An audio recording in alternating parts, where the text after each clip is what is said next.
et donne-nous, Seigneur, ta grâce. Au nom de Jésus. Amen. Vous m'excuserez parce que les téléphones sonnent en même temps.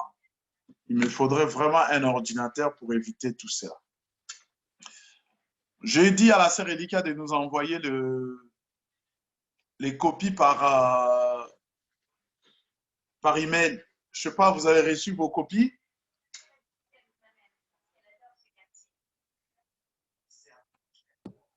Oui, j'ai reçu par mail.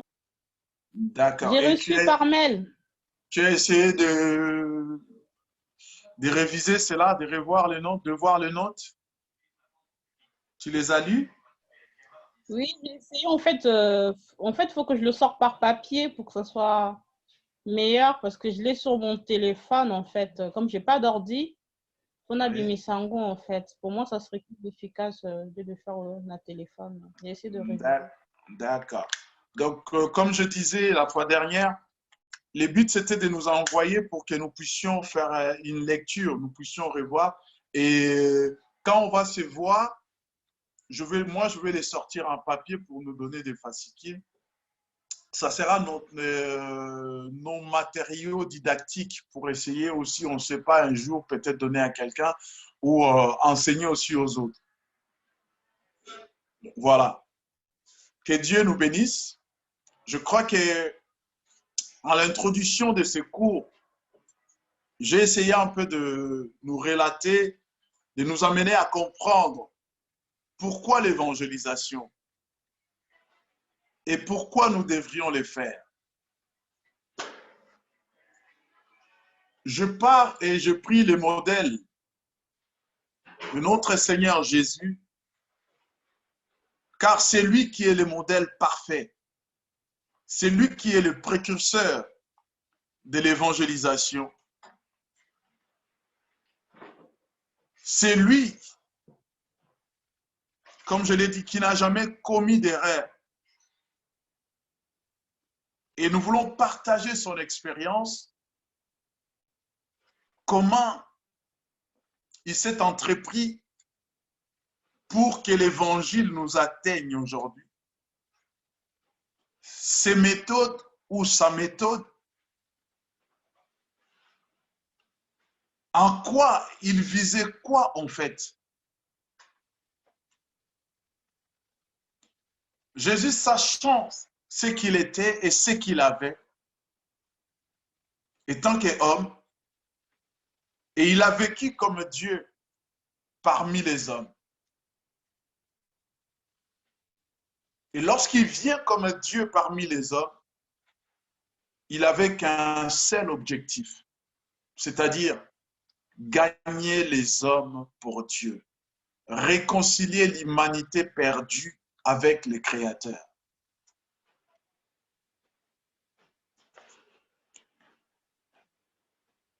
C'était de prendre un groupe de gens, prendre un peuple,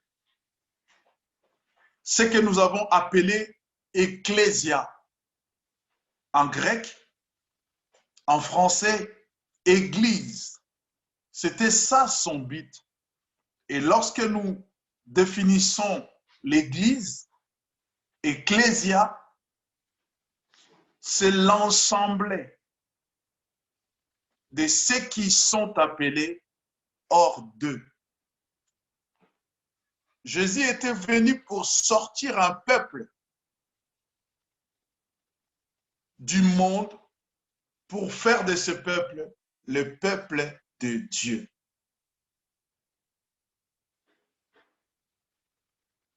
Comme Israël en Égypte, lorsqu'il était en Égypte, Israël, c'était juste un peuple de la promesse.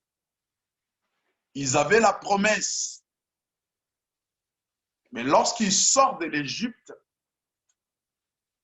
ils deviennent la propriété privée de Dieu. Ils deviennent le peuple de Dieu. Et lorsque nous aussi, nous étions dans le monde, nous étions dans le péché, nous étions comme pas comme nous étions les créatures seulement de Dieu. Et lorsque Dieu nous appelle à lui par Christ, c'est à ce moment-là, nous recevons la promesse de l'éternité. Et à ce moment-là, Dieu nous met à part. Et voilà pourquoi Jésus dit, vous êtes dans ce monde, mais vous n'êtes pas de ce monde.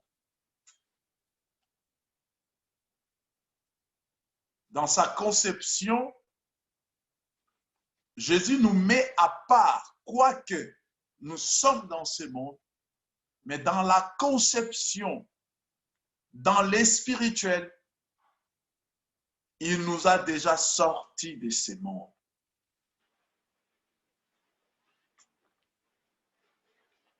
Et lorsque Jésus vient comme ça, dans sa mission, personne n'est exclu. Personne. Voilà la raison pour laquelle, parfois dans sa mission, il a eu quelques accrochages avec les scribes, les pharisiens, tous ces anciens, tous ceux qui servaient dans la synagogue, après les temples, bien sûr. Après, pardon, les tabernacles. Après les tabernacles, les temples, après les temples, les synagogues. Et aujourd'hui, il y a un mélange synagogue et ce que nous appelons église bâtiment. Et personne n'était exclu selon sa mission. Lorsque nous lisons dans Jean 4, au verset 42, la Bible nous dit ceci. Je vais faire la lecture rapidement. Et s'il disait à la femme, ce n'est plus à cause de te dire que nous croyons, car nous l'avons entendu nous-mêmes et nous savons que c'est vraiment lui le sauveur du monde. C'est vraiment lui le sauveur de la RDC. C'est vraiment lui le sauveur de la France. C'est vraiment lui le sauveur du monde. Jésus n'est pas venu seulement pour un peuple particulier, mais il est venu pour le monde en général. Et cette vision doit animer tout enfant de Dieu. Le premier point, là j'étais dans mon introduction, le premier point, nous avons parlé du plan du combat.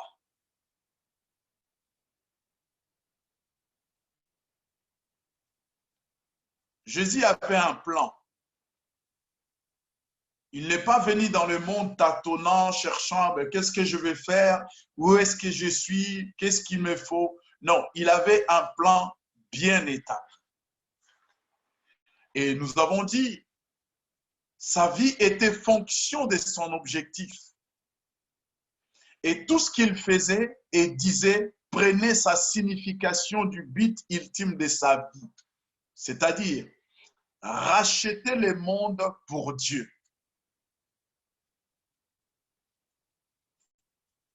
Jésus n'est pas allé à côté de sa mission, même lorsqu'il a multiplié le pain, même lorsqu'il a guéri les malades, même lorsqu'il a marché sur l'eau, même lorsqu'il a dormi, lorsqu'il a mangé, il n'avait qu'un seul objectif, il n'avait qu'un but ultime, c'est de sauver, de racheter le monde pour Dieu.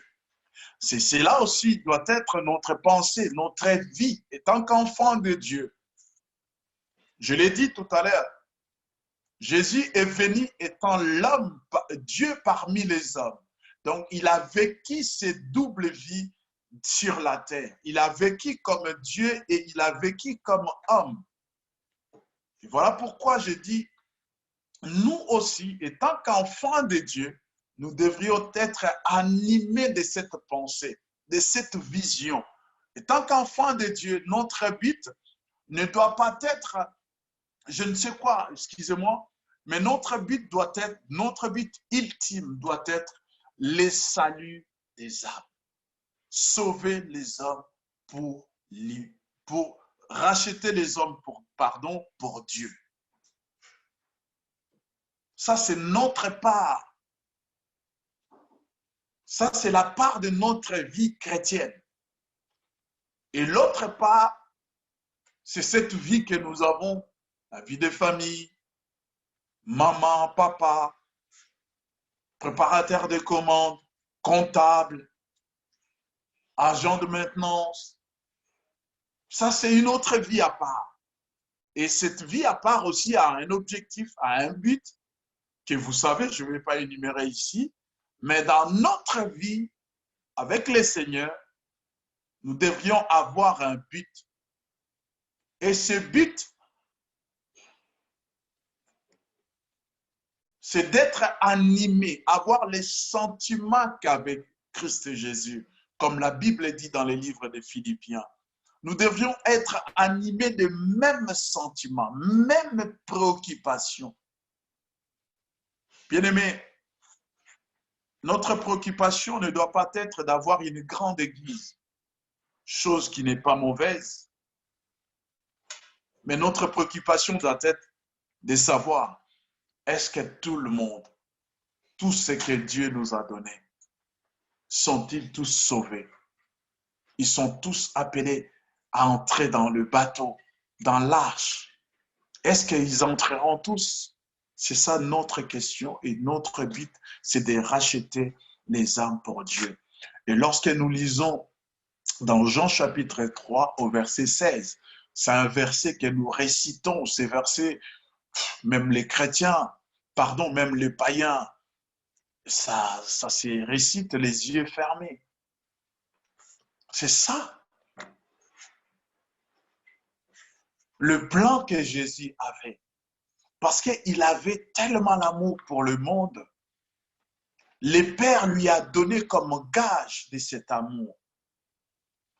Et il n'a pas donné seulement pour que nous les gaspillons, nous les traînons comme il est des coutumes ces derniers temps. Il a donné Jésus pour un but. Et le but est que quiconque croira en lui soit sauvé et qu'il parvienne à la vie éternelle. Cette vie où nous passerons dans la présence de Dieu. On ne nous a pas seulement donné Jésus pour que les matins, nous disons, Seigneur, merci, les dons de la vie, les souffles. Non, il nous a donné aussi Jésus pour que Jésus soit cette bannière, soit ces standards dans ce qui concerne les saluts de l'âme. Voilà pourquoi Dieu a donné Jésus. Et dans cet appel, le Seigneur nous appelle à prendre notre responsabilité parce que lui, il a fait sa part. Lorsque nous lisons dans Matthieu chapitre 11, à partir du 24, du 28e verset, c'est là où Jésus nous appelle. Et il dit, si nous pouvons prendre son joug, il va loin pour souligner comme quoi son joug est doux et léger. Le joug de Christ, c'est juste la mission qu'il nous a laissée. C'est juste de s'occuper de ses brebis, de s'occuper de son peuple. Et lui-même, il dit que ses joug est léger. Pourquoi il nous appelle à cela? Parce que Jésus nous a appelés, il nous a choisis. Et il a trouvé que nous étions mieux, nous étions prêts, nous étions capables d'accomplir les restes de la mission. Le plan de bataille, c'était aussi de peupler et de faire agrandir les royaumes des dieux. J'ai donné référence dans Matthieu chapitre 12 au verset 30. Et si vous avez des notes, je vous demanderai de compléter avec Matthieu 28, versets 19 à 20. Je vais lire la parole de Dieu.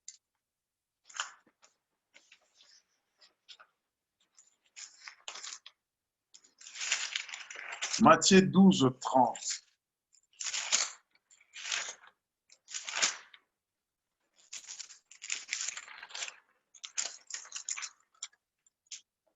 La Bible dit ceci. Celui qui n'est pas avec moi est contre moi. Et celui qui n'assemble pas avec moi disperse. Voilà encore un grand sujet de prière pour chaque enfant de Dieu. C'est de prier chaque matin. Qu'il ne soit pas quelqu'un qui disperse les brebis de Dieu. Qu'il ne soit pas un sujet de scandale. Je me rappelle encore de ces versets qui dit, lorsque les disciples sont venus voir Jésus par rapport au scandale, Jésus leur a dit, les scandales sont impossibles que cela n'arrive pas. Attendez-vous à ce que les scandales arrivent. Mais malheur à celui par qui ces scandales viennent. C'est un sujet de prière, bien-aimé. Par ta vie, par ta façon de marcher, de voir, de parler, par ta façon d'être. Prie pour que tu ne sois pas un sujet de scandale. Quelqu'un qui disperse. Jésus dit, celui qui n'est pas avec moi, il est contre moi. Celui qui n'assemble pas avec moi, disperse. C'est ça. Jésus nous a appelés pour qu'ensemble, avec lui, bien sûr, nous puissions assembler les brebis de Dieu. Parce que bientôt, le pasteur, il vient. Le grand pasteur, il vient pour récupérer ses brebis. Et le deuxième point, nous avons dit, c'était une question des hommes. Pour accomplir cette mission, pour accomplir ces plans de bataille, ces plans de combat, Jésus avait besoin des hommes.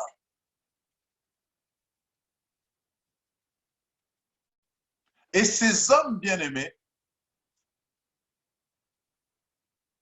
vous savez de quelle manière Jésus les a récupérés, où Jésus les a pris,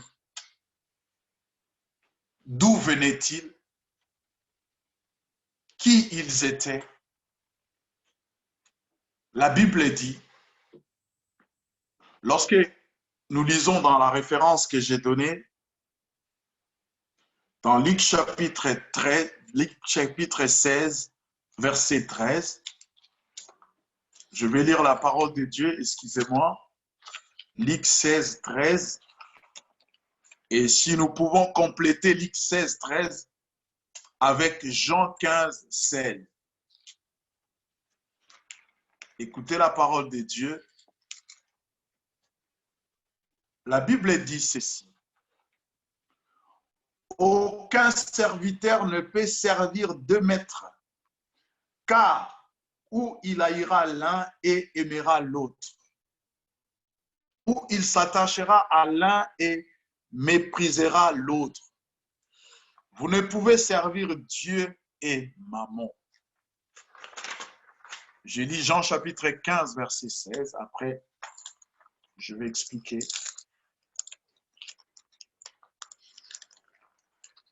Jean 15, 16.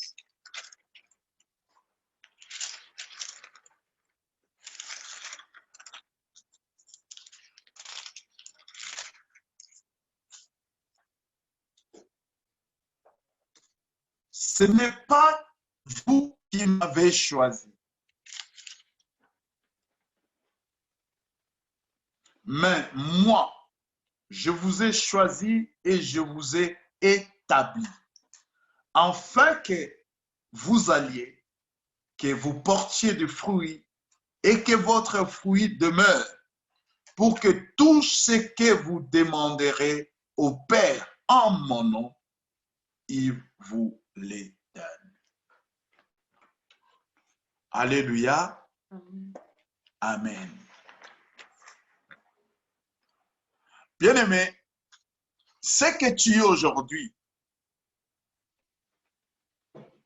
peut-être pour les uns, il y a 10 ans, il y a 15 ans, si on vous avait dit que vous serez dans la maison de Dieu, en train de les servir, peut-être que vous ne l'avez pas cru, vous ne l'aurez pas cru.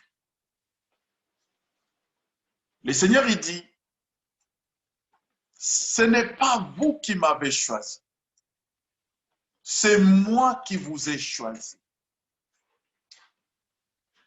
Bien-aimés, si nous considérons les choses telles qu'elles sont, personne ne pourra frapper son torse et dire que c'est mon ministère, c'est ma vision, c'est mon église. Le Seigneur nous a choisis. Il nous a établis. Seulement établis. Mais il dit pour que vous alliez et que vous portiez des fruits. Dans Luc 16, 13, dans son choix,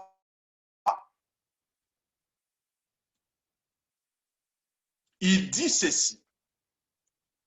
Nous devions faire la part des choses, c'est-à-dire ne suivre que lui, n'obéir qu'à lui.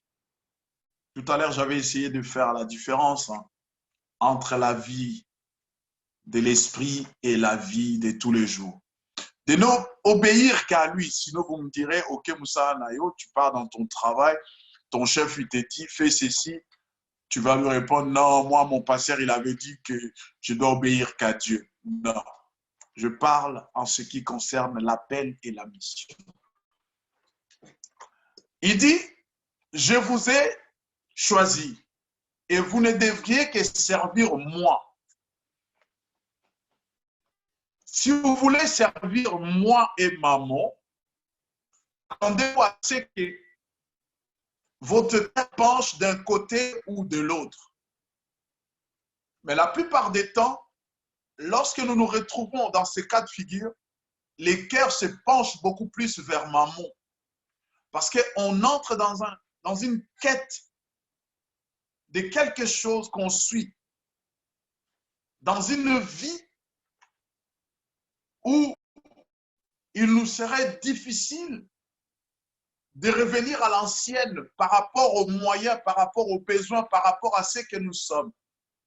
Comprenez? Donc le Seigneur, il dit, vous me choisissez soit moi ou soit maman. Mais sachez que moi, je vous ai appelé. Je n'ai pas regardé ce que vous êtes. Parce que j'ai un objectif à atteindre avec vous.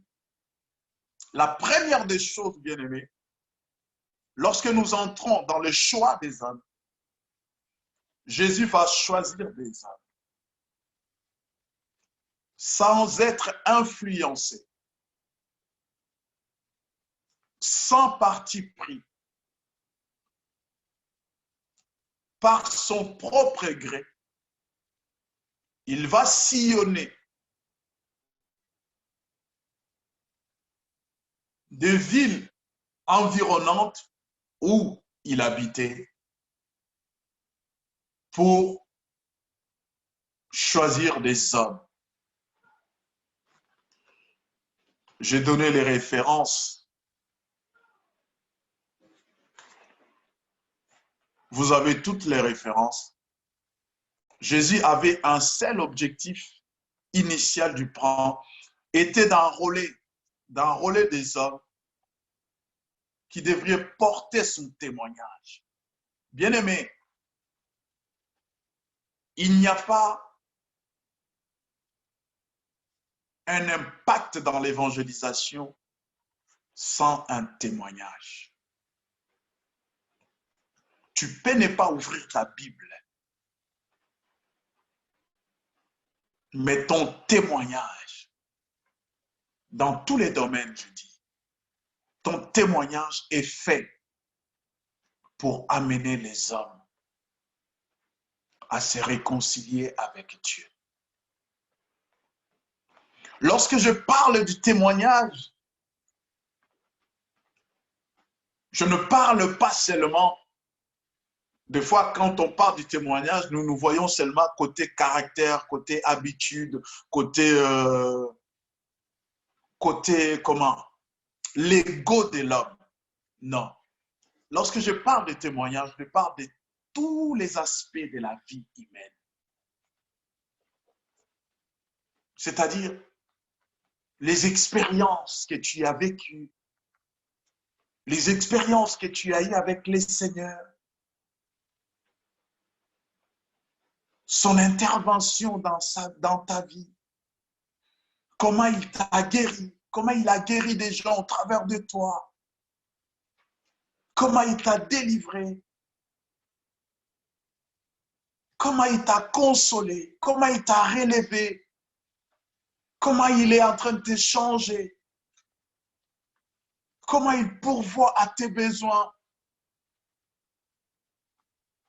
Je ne peux pas tout citer, mais ne limitez pas les témoignages seulement du côté du comportement, du caractère ou les habitudes.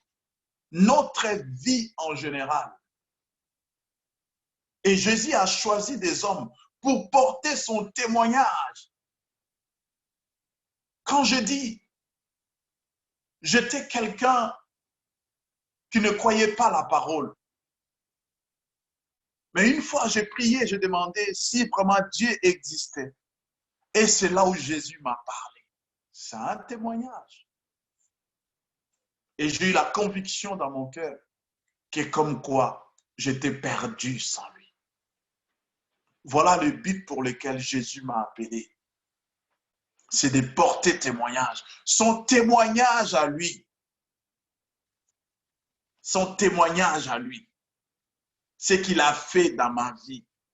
Ce n'est pas ce que j'ai fait, mais ce que lui, il a fait dans ma vie. Et il a choisi les hommes de peuple. Je donnais toutes les références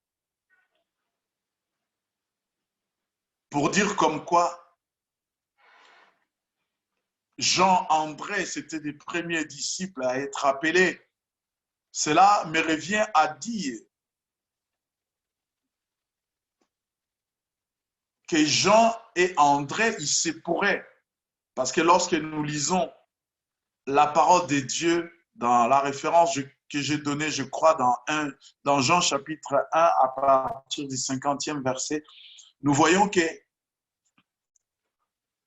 lorsque Jean-Baptiste il voit Jésus, il montre à ses disciples, la Bible dit, Jean, il était avec ses disciples, il montre à ses disciples, voici l'agneau de Dieu qui ôte le péché du monde. Et la Bible dit, les disciples des gens les suivirent. Et c'était les premiers disciples. Je l'ai dit dans les notes que André a été trouvé son frère. Tout cela, vous pouvez les lire dans Jean chapitre 1 à partir du 35e verset. Et on peut lire Jean 1 jusqu'à 51e verset. C'est vraiment là où il y a les appels des premiers disciples jusqu'à Nathanaël. Et le but de cet appel, bien-aimé, c'était pour qu'il leur laisse une mission. Il n'y avait aucune trace de précipitation dans ce que Jésus faisait. Il était en train de faire une sélection de disciples. Mais de la détermination de sa mission était quoi? Était de prendre des disciples, des gens que le monde même pouvait juger incapables Mais Jésus voyait en ces gens la capacité d'accomplir, la capacité de prendre en charge la mission qu'il a laissée à ses disciples. Et nous pouvons aussi lire, lorsque Jésus appelle les 4 pêcheurs de Galilée, sur le bord du lac de Galilée, dans Marc chapitre 1, verset 19, dans Matthieu chapitre 4, verset 21. Marc chapitre 1, verset 19. Marc 1, 19. Et Matthieu chapitre 4, 21.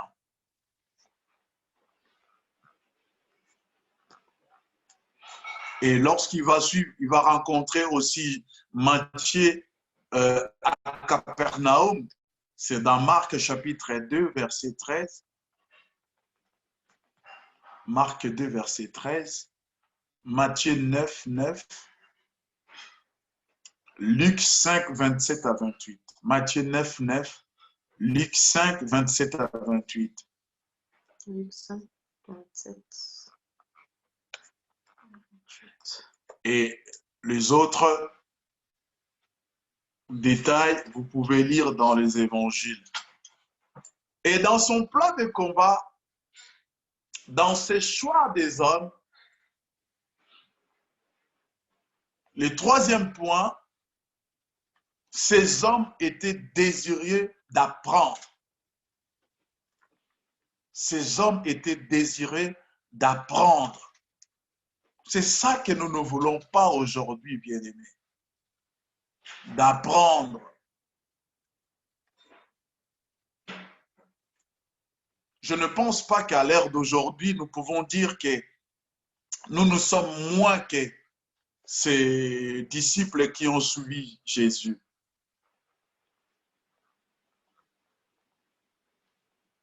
Lorsque nous lisons dans ce que j'ai écrit, nous voyons que dans les choix de Jésus, il n'est pas allé chercher des hommes de haut rang. Et sa sélection était la topo ou la représentation de la vie de son époque. Il n'est pas allé chercher des Lévites ni des gens qui travaillaient à la synagogue. Il n'est pas allé chercher, comme on dit, des vieux routiers, des gens qui ont des années dans les ministères, des gens à qui on ne peut même pas partager avec eux. Lorsque tu essaies d'ouvrir la bouche, il connaît déjà tout, il commence à te prêcher, à t'exhorter. Les gens, les connaisseurs, comme aujourd'hui, bon, on les appelle des docteurs parce qu'ils parlent de la parole. Jésus n'est pas allé les chercher. Chose qui n'est pas mauvaise, hein. Je ne suis pas contre ça. Moi-même, je prie que j'apprenne encore beaucoup de la part de Dieu. Et Jésus est allé chercher ces gens. Lorsque nous lisons dans le point précédent, il est allé les trouver sur le bord des lacs, sur le bord du chemin. Il est allé les trouver dans des endroits qui ne sont pas des palais royaux. Mais il les a appelés. Les gens qui n'ont jamais été dans des académies, qui n'ont pas été dans des écoles théologiques, qui n'ont pas fait de grandes universités. J'ai bien dit, ça c'est dans son époque. Et aujourd'hui, il n'est pas exclu que le Seigneur appelle les gens qui ont des grands diplômes, qui ont beaucoup de diplômes, des scientifiques, des philosophes, des mathématiciens, des gens de tout rang. Ça, c'est la volonté souveraine de Dieu. Et nous avons la preuve aujourd'hui, Dieu appelle tout le monde. Mais ce que je veux souligner, c'est qu'aujourd'hui, dans nos églises, surtout nos églises occidentales ou nos églises ethniques africaines, nous avons tendance à négliger les bien-aimés qui n'ont pas un certain niveau intellectuel. Pourquoi? Parce qu'on s'est dit, il ne parle pas bien français, il ne parle pas bien ceci, il ne fait pas ceci. Mais lorsque Jésus fait sa sélection, quelqu'un me dira, oui, à cette époque, mais Jésus fait sa sélection en Israël, dans la contrée des Judées, des Samarie et tout, tous parlaient la même langue. Oui, vous avez raison. Mais lorsque Jésus fait aussi sa sélection, ces gens-là ne parlaient pas toutes les langues de l'époque. Mais ils avaient la mission d'atteindre le monde. Vous voyez? Moi, aujourd'hui, je vous dis la vérité, je préfère avoir un frère dans mon ministère qui ne parle pas bien français, mais qui me soutient dans mon ministère, même dans la prière. Parce que dans l'évangélisation n'est pas seulement, ou diriger une église, ce n'est pas seulement parler français, tu as besoin des intercesseurs. Et dans l'évangélisation, nous en avons besoin. Je préfère un frère qui ne parle, ou une sœur bien sûr, qui ne parle pas bien français, mais qui a à cœur la vision et les projets de Dieu pour l'humanité. Que de prendre un frère ou une sœur qui parle bien français et qui n'a pas les fardeaux de Dieu, les jougs de Dieu sur lui. Et cela est difficile pour comprendre comme ça. Et nous prions que le Seigneur nous aide. Donc, je disais, je ferme la parenthèse, je disais, Jésus dans sa sélection, vous avez vu comment il a fait sa sélection. Il n'y a pas eu d'état d'âme. Les seuls parmi les 12 qui avaient une vie un peu aisée, c'était les fils de Zébédée. Donc Jésus, dans sa sélection, il a aussi pris les fils de Zébédée. Ils avaient une vie un peu aisée, de haut rang et tout. Il a pris tout le monde.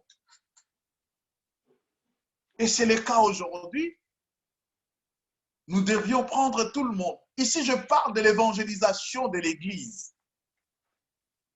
Je ne parle pas de l'évangélisation de la sœur Elikia. Non. En toi, on ne peut pas voir les pauvres et les riches sur les pauvres. Non. En toi, on voit Elikia et sa vie. Donc, je parle de la communauté. Donc, acceptons-nous d'abord comment Dieu nous a appelés. Acceptons-nous avec les frères, les sœurs qui disent la papa au lieu de les papas. Acceptons aussi les frères, les sœurs qui disent le à la place de les. Acceptons cela. Cela ne doit pas nous gêner. Si le frère ou la personne est utile dans ce que nous sommes en train de faire, acceptons-nous. Donc, je disais, on pouvait même demander comment Jésus pouvait les utiliser. Et nous connaissons les caractères des disciples de Jésus. Pierre, malgré qu'il était avec le Christ, mais il avait un caractère il avait un caractère impulsif. Mais il était avec Jésus.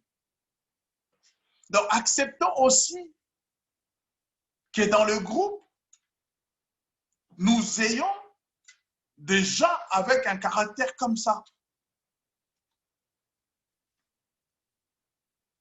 Et nous allons continuer à prier lorsque la personne comprendra les choses comme Pierre, il va se calmer d'elle-même. Mais dans un premier temps, acceptons-nous comme ça.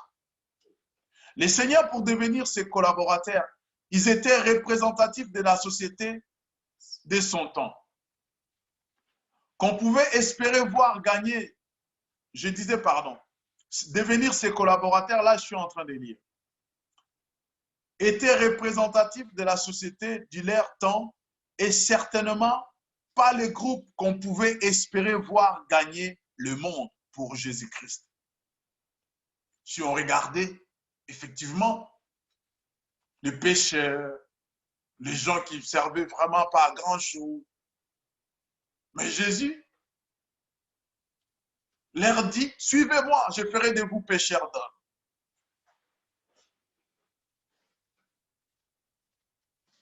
On ne pouvait pas croire.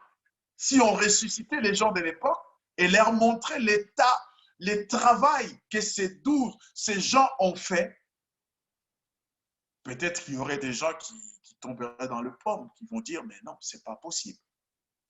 Mais c'était le choix de Dieu. Voilà, si tu es un choix de Dieu, bien-aimé, ne te limite pas à ce que tu es. Ne regarde pas ce que tu es. J'ai toujours dit, regarde par contre ce que Dieu peut faire avec toi. Ce que tu es rien. Tu habites à Fleury-Mérogis, tu es incapable d'être en même temps à Paris. Tu habites à l'Île-de-Rose, tu habites à Liessin. Tu es incapable de toucher les gens des Illis, tous les gens d'Orsay. Mais Dieu peut les faire. Seul Dieu peut les faire. Comptons sur lui et non sur nous. Et Jésus-Christ voyait en ces hommes simples les futurs prédicateurs de l'Église. Il était certes des hommes de peuple sans instruction, comme nous pouvons lire dans Actes chapitre 4, verset 13. Acte 4, 13. Ils étaient les gens du peuple sans instruction, aux yeux du monde, mais ils pouvaient être enseignés. Ils pouvaient être enseignés. C'était des hommes qui acceptaient l'enseignement. Ils étaient là avec Jésus. La Bible dit, lorsque Jésus s'est séparé de la foule, il a mené ses disciples à l'écart. C'est de là où il les enseignait. Ils étaient prêts à apprendre. Aujourd'hui, les gens, ils ne sont même pas entrés dans le ministère, mais ils ne veulent pas apprendre parce qu'ils connaissent déjà tout. Ces gens-là, ils pouvaient dire, mais non, nous avons vu les Christ, nous sommes avec les Christ. Attendez un peu, j'arrive. J'arrive, je vais dans mon coin. Et vous, là, vous connaissez les Christ? Moi, je vis avec lui. Mais moi, je suis avec lui. Et suivez-moi. Mais la Bible dit, ils ont appris jusqu'à la première mission, la deuxième mission. Et quand le Seigneur il monte au ciel, ils reçoivent le Saint-Esprit. Et le Saint-Esprit qui vient pour les booster, pour les aider à accomplir cette mission. Et ils ont fait ce qu'ils ont fait jusqu'à ce que l'évangile nous atteigne. Parce qu'ils ont accepté d'apprendre. Ce que je vous dis, ce que je vous donne, bien-aimés, apprenons. J'apprends aussi lorsque je vous dis des choses, moi-même j'apprends.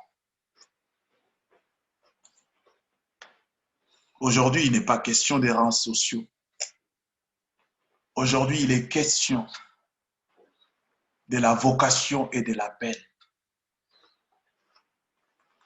Je disais, ces gens-là, ils avaient la soif d'apprendre aux yeux du monde, mais ils pouvaient être enseignés. Malgré de fréquentes erreurs de jugement et une compréhension lente des choses spirituelles, ils étaient des hommes honnêtes, reconnaissant volontiers leurs besoins. C'est ce que le Seigneur nous demande. Rare, je ne vous dis pas rarement, Dieu du ciel m'est témoin. Je n'ai jamais vu un pasteur dire que je ne connais pas. Ils sont comme des politiques. Y compris moi. Je ne m'exclus pas.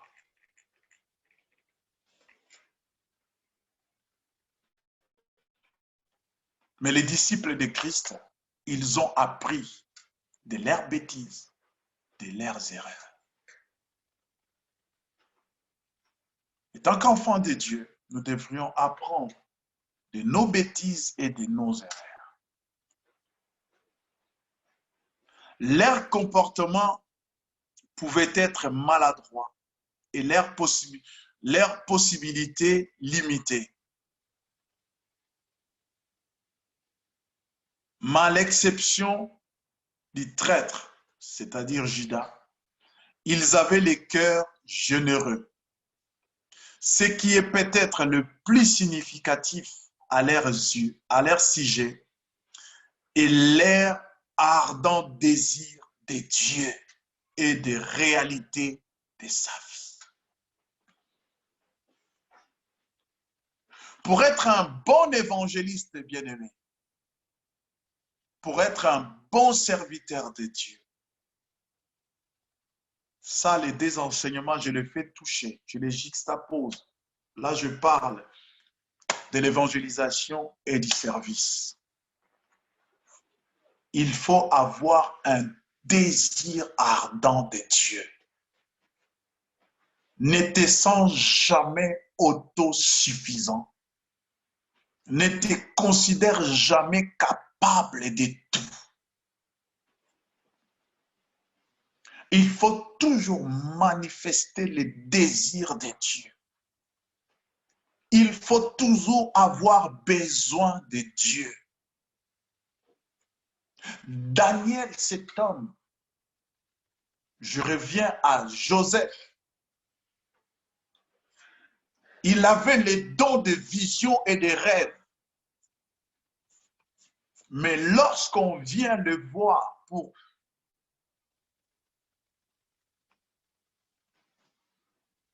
annoncer, pour donner l'explication à un rêve, il dit, nous devrions d'abord prier, demander à celui qui donne l'interprétation des rêves. Mais il avait le don. De même, lorsque nous lisons la vie de David, à chaque fois que David voulait aller dans une guerre, il le demandait à Dieu, monterai-je, irai-je, est-ce que je peux? Mais aujourd'hui, bien-aimés, nous sommes autosuffisants, nous sommes capables de tout, Dieu nous a tout donné, bon, on n'a pas vraiment besoin de lui, je m'engage, je vais, et voilà. Je disais, bien-aimés, nous devrions avoir un ardent désir de Dieu, désirer Dieu dans toutes choses, pour les servir et pour porter les témoignages de Jésus. Il en avait assez. Pardon? Ce qui est peut-être le plus significatif à leur sujet et leur ardent désir de tous, ça je dis. La superficialité de la vie religieuse de leur milieu n'avait altéré leur attente du Messie. Malgré leur vie, malgré leur entourage, malgré ce qu'ils étaient, cela n'avait pas altéré leur attente du Messie. Lorsqu'il parle dans Jean chapitre 1 au verset 41 et dans Jean 6 verset 69. Je vais lire rapidement Jean 6 verset 69. Nous sommes arrivés à la fin. Dieu merci. Jean 6 verset 69. Je lis la parole de Dieu. Simon-Pierre lui répondit, Seigneur, à qui irions-nous? Tu as les paroles de la vie éternelle. À qui irions-nous? Tu as les paroles de la vie éternelle. Mais lorsque nous lisons la vie de Simon-Pierre, nous ne pouvons pas croire qu'une telle personne, elle avait un tel attachement au Seigneur. La foule les a abandonnés. Il a dit, Seigneur, nous, les gens comme moi, à qui irai-je? Toi, tu as les paroles de la vie éternelle. Bien-aimé, notre rang social, notre vie actuelle, nos possibilités, riches ou pauvres, cela ne doit pas altérer à notre besoin de Dieu. Nous en avons toujours besoin, moi personnellement.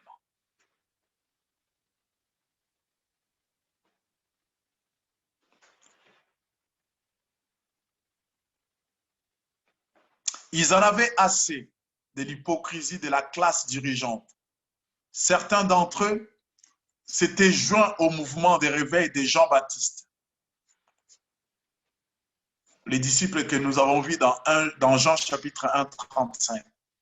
Ils attendaient quelqu'un qui les conduirait sur le chemin du salut. De tels hommes dociles entre les mains du maître pouvaient être remodelés et une nouvelle image. C'est ce que Dieu attend de nous. Si nous voulons apporter le message de l'évangile, animez-nous de la modestie, de la docilité et laissez le maître nous façonner. Ici, je ne vous ai pas dit que nous allons organiser une campagne d'évangélisation. Parce que je considère que l'évangélisation, c'est vous. Les évangélistes, c'est vous. L'évangélisation, c'est moi. L'évangéliste, c'est moi. Comme j'ai l'habitude de le dire ces derniers temps, pour transformer un peuple, pour transformer un pays, il faut commencer d'abord à transformer les peuples. Et ce peuple, Dieu a fait sélection de nous. Parce qu'il veut transformer ce monde. Il veut gagner ce monde. Je dirais encore, si nous voulons gagner le monde, laissons-nous être transformés par celui qui nous a envoyé gagner le monde. Parce que c'est lui qui a le plan pour gagner le monde. Nous pouvons avoir toutes les capacités possibles, tous les moyens possibles. Mais si celui-là n'est pas avec nous, nous allons gagner des moutons et des boucs. Mais ce n'est pas ce que le Seigneur attend de nous. Il attend que nous puissions gagner des brebis. Et des brebis, moutons, boucs, nous aurons le temps d'en parler peut-être un jour. Que le Seigneur vous bénisse pour les temps que vous m'avez accordé. J'enverrai la deuxième partie. Ce n'est pas long, hein? Nous avons presque fini. Il reste juste la deuxième partie que nous verrons peut-être avant la fin du confinement. Je vais l'envoyer tout à l'heure à la sœur Elikia. Et c'est là où je vais parler de quelques éléments à éviter pour une évangélisation efficace. Et que chacun de nous puisse tirer des leçons en ce que je viens de dire. Que le Saint-Esprit nous aide surtout à saisir sa pensée dans ses enseignements. Est-ce que quelqu'un avait une question?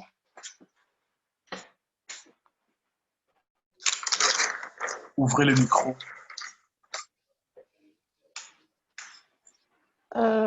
Moi, je n'ai pas de question particulière. Après, comme tu venais le dire, il faut qu'en fait, dimanche dernier avec Elikia, on priait et elle avait mis comme sujet qu'on... En fait, comment dirais-je? Elikia, tu peux expliquer, c'était quoi déjà? J'ai oublié. Que, en fait, dans nos assemblées, dans nous écartons en fait certaines personnes, certaines catégories de personnes. Comme tu disais, l'église, il ne faut pas tout négliger, moto à kolobala à place de lait, à place de lait. Et c'est aussi de la même manière quand nous évangélisons, quand nous prêchons, quand nous apportons une exhortation, nous devons faire attention à notre vocabulaire parce que c'est aussi, on doit aussi vocabulaire dans le sens que je ne dois pas aussi dire des mots ou des phrases que l'autre ne pourra pas comprendre. Je ne sais pas si j'arrive à me faire comprendre. En français, Il faut savoir. Allô, t'as dit? Oui, oui, je un t'attends. français simple. Voilà, en français simple, voilà. Et pour permettre à tout le monde de pouvoir comprendre. Et des fois, on laisse certaines personnes à la traîne, c'est-à-dire que la personne, elle a compris qu'une partie, mais elle a loupé plein d'autres parties parce que elle a du mal, quoi. Il y a certaines personnes qui ont, moi, par exemple, je peux prendre un dictionnaire, si je comprends pas un truc, j'ai la facilité de le faire. Il y a Google, il y a plein de choses à faire. Il y a d'autres, là où je peux chercher un mot, je peux chercher une chose. Mais il y a une autre personne qui a du mal déjà avec la technologie, qui aura du mal peut-être avec les dictionnaires, qui aurait du mal, et de faire en sorte de pouvoir que tout le monde puisse comprendre. C'est la base. Je pense que toi, quand tu prêches, quand tu enseignes, tu essayes certains mots, tu l'expliques. Comme là, tu as dit ecclésia, tu as parlé de l'église. Certains mots, tu essayes de expliquer. Il faut qu'en fait, on mette dans notre tête que on n'est pas tout seul. C'est pas si moi, je comprends une chose, mais l'autre personne peut-être aura du mal à la comprendre. Au moins que nous soyons... Allô, tu as été coupé, du coup, je t'appelle dans la roue.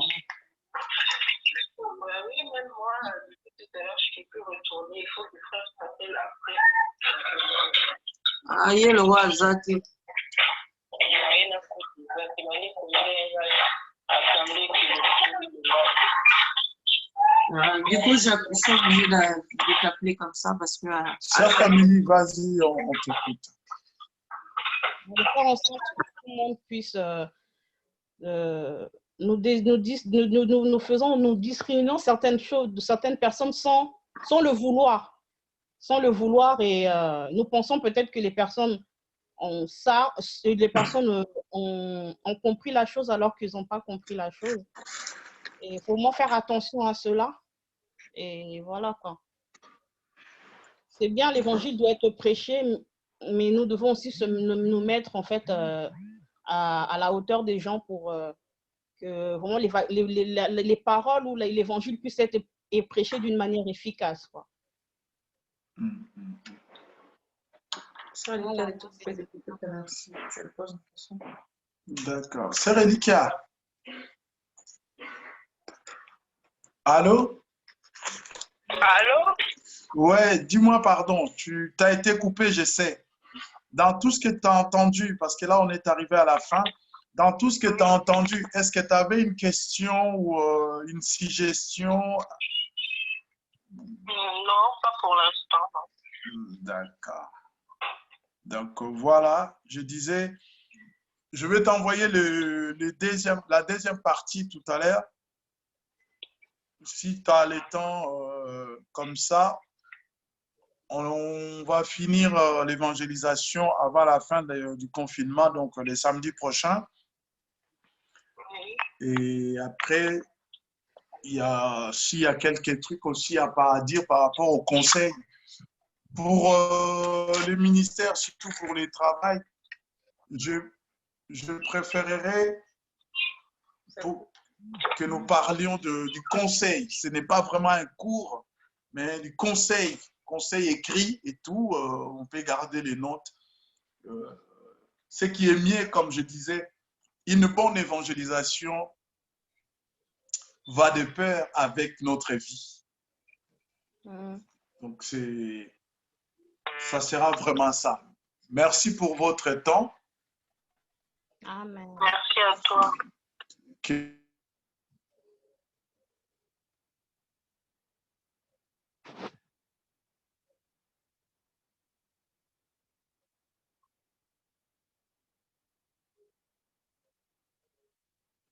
Oh, ça a coupé.